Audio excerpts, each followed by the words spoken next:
Most people assume fast food is the same everywhere: greasy burgers, salty fries, sugary sodas.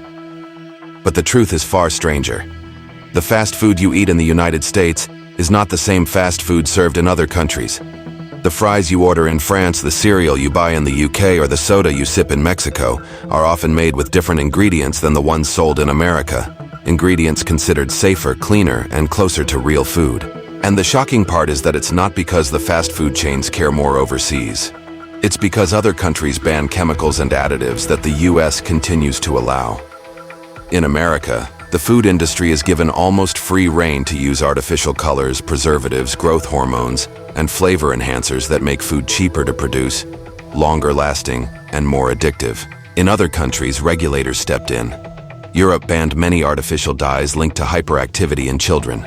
Japan restricts genetically modified ingredients. Dozens of nations outlaw hormones in meat production. Even fast food giants like McDonald's, KFC, and Subway have to follow these stricter laws abroad. That means the very same meal you buy in America is made with safer ingredients if you order it overseas. Take something as simple as French fries. In the US, McDonald's fries are made with more than just potatoes, oil, and salt. They often include chemical preservatives like tertiary butyl hydroquinone, or TBHQ, a petroleum-derived antioxidant added to extend shelf life. TBHQ has been linked to vision problems, liver enlargement, and even immune dysfunction in studies. But in the UK, fries are just potatoes, oil, and salt, nothing more. The same company, the same logo, but two very different products. Bread is another example. Subway in America was exposed for using azotocarbonamide, a chemical also used in yoga mats and shoe rubber, to whiten dough and improve texture. This additive is banned in Europe and Australia because it breaks down into compounds linked to cancer and asthma. After public backlash, Subway promised to remove it, but for years Americans unknowingly ate sandwiches filled with a chemical that other countries refused to allow near food. Sodas tell the same story. In the United States, most sodas are sweetened with high fructose corn syrup, a processed sugar substitute that fuels obesity, diabetes, and fatty liver disease. Outside the US, sodas are often sweetened with cane sugar, which, while still sugar, is less damaging to the liver and metabolism. To make matters worse, American sodas often contain dyes like Yellow 5 or Red 40. Petroleum-based colorings banned in Europe unless they carry warning labels about hyperactivity in children. In the US, there's no warning, only advertising aimed directly at kids. Even cereals marketed to children are made differently abroad. In the US, cereals like Fruit Loops and Frosted Flakes are filled with artificial colors, preservatives, and high fructose corn syrup. In the UK, the exact same brands are made with natural coloring from paprika extract or turmeric, and sugar levels are often lower. American kids eat chemicals every morning that kids overseas are legally protected from consuming. Meat and dairy are just as concerning. In the US, cattle are pumped with growth hormones to make them grow faster and produce more milk. These hormones, like recombinant bovine growth hormone, RBGH, disrupt the endocrine system when consumed by humans. They have been linked to early puberty, reproductive problems, and increased cancer risk. The European Union banned hormone-treated beef in the 1980s. Many countries followed suit. But in America, hormone-treated beef and dairy are standard, with no warnings on labels. Chicken production also highlights the difference. In the US, chickens are often washed in chlorine baths to kill bacteria, compensating for crowded, unsanitary farming conditions. In Europe, this practice is banned. Farmers must raise chickens in cleaner conditions, ensuring the meat itself is safer without relying on chemical baths. It's not that Europeans don't eat chicken.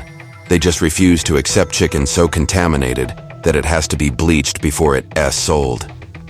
Artificial preservatives are another hidden danger. The US allows chemicals like BHA, butylated hydroxyanisole, and BHT, butylated hydroxytoluene, in cereals, chips, and snack foods. These synthetic antioxidants prevent oils from going rancid, extending shelf life on store shelves. But both have been linked to cancer and hormone disruption in animal studies. The European Union classifies BHA as a possible human carcinogen and restricts its use. In America, it's business as usual. Millions of people eat it daily without ever seeing a warning. So why does this matter? Because food is not just calories. Food is information. Every chemical you eat sends signals to your body. Artificial dyes alter behavior in children by overstimulating their nervous systems. Hormones in meat alter your endocrine balance, making it harder to regulate weight or fertility. Preservatives burden your liver, forcing it to detoxify unnatural compounds. High fructose corn syrup floods your bloodstream with sugar, straining your pancreas and fueling inflammation. Over time, these signals add up. You don't just gain weight or feel sluggish. You develop chronic illnesses that alter the course of your life. The contrast between America and other countries proves something powerful. These chemicals are not necessary. Fries don't need TBHQ to taste good. Bread doesn't need yoga mat chemicals to rise. Cereal doesn't need petroleum dyes to be colorful. Meat doesn't need hormones to be nutritious. All of these additives serve one purpose: to cut costs, extend shelf life, and increase profits for corporations. The fact that companies willingly make safer versions of the same foods abroad shows they know the dangers. They simply take advantage of weaker regulations in America to save money, because here, profit is prioritized over public health. Imagine two families ordering the same fast food meal, one in the US and one in Europe. Both order fries, a burger, and a soda. The European family eats fewer artificial dyes, fewer preservatives, no hormone-laced beef, and real sugar instead of high fructose corn syrup. The American family eats a chemical cocktail disguised as food. Over weeks, months, and years, those differences accumulate in the body. One family is protected by their government's laws, the other is left vulnerable to whatever corporations decide to sell. Now consider how this feels in your body. You eat fast food in America and feel bloated, sluggish, or foggy within hours.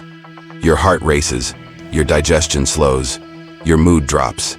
You may brush it off as eating too much or just getting older, but these are signals, your body's alarm system. When you eat the same meal abroad, those effects may not hit as hard, because the food isn't laced with the same toxins. The difference is invisible on the plate, but undeniable in the body. The real question is, why are Americans left unprotected? Why do European regulators, Japanese officials, and dozens of other governments look at chemicals like BPA, artificial dyes, or hormone-treated meat and say no, while US agencies say safe enough? The answer lies in lobbying, profit, and power. The food industry in America is deeply entwined with politics. Billions are spent to influence regulations, weaken safety standards, and keep harmful chemicals legal. The corporations profit, the regulators look the other way, and the public pays with their health. The long-term consequences of these differences are staggering. When people consume foods laced with chemicals banned elsewhere, they carry the weight of those toxins in their bodies for years. Hormone disruptors don't leave after one meal.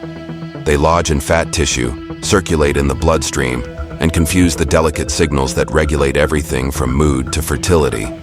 Artificial colors don't just make cereal bright.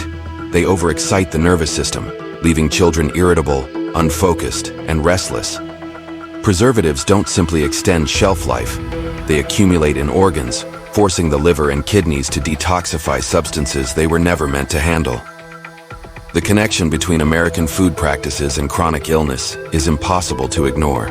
Rates of obesity, diabetes, heart disease, infertility, and cancer are far higher in the US than in many countries with stricter food laws. These aren't just lifestyle diseases. They are the physical manifestations of decades of consuming chemicals under the guise of food. A loaf of bread may look harmless, but when it contains azotocarbonamide, it introduces carcinogenic compounds every time you eat it. A serving of cereal may feel like an innocent breakfast, but with BHT it is quietly fueling oxidative stress that damages your cells. A piece of beef may satisfy hunger, but if it was raised with growth hormones, it carries chemical signals that interfere with your body's own hormonal balance. The effects ripple through generations. A child exposed to these chemicals early may hit puberty years before their peers, a result of hormonal disruption. Another child may struggle with attention and focus because their nervous system is overstimulated by dyes. Adults may find themselves battling infertility or or miscarriages linked to hormone disruptors in meat and dairy.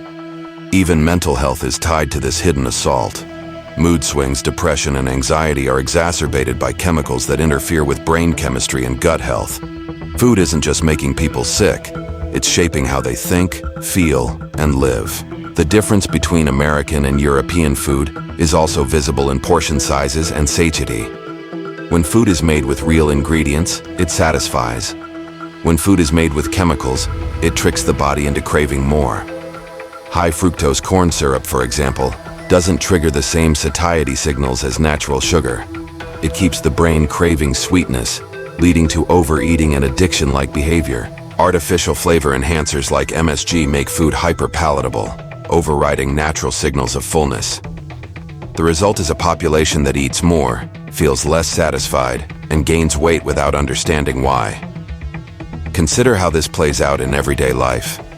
You grab fast food on your lunch break and feel sluggish for the rest of the afternoon. Your brain struggles to focus, your energy crashes, and you rely on caffeine to push through. At dinner, you eat processed foods at home, and hours later your stomach feels bloated, your joints ache, or your sleep is restless. These aren't random. They are your body's response to the chemical load hidden in your food. The same meal abroad, stripped of those additives, wouldn't leave you feeling as wrecked. The contrast is invisible at the register, but unmistakable in your body. It's not just fast food chains that adjust their recipes overseas. Grocery store staples are also different. Packaged snacks in Europe avoid dyes like red 40 and yellow 5. Baked goods use natural leavening instead of azotocarbonamide. Milk comes from cows not treated with growth hormones. Even frozen dinners are often made with fewer preservatives and cleaner ingredients. The very same multinational companies that sell chemical-laden products in the US create safer versions abroad because the law demands it. This proves beyond any doubt that these dangerous additives are not essential. They are choices made to maximize profit at the cost of public health. So why doesn't America follow suit? Because profit speaks louder than people. Food corporations in the US spend billions lobbying politicians, funding research, and marketing to the public.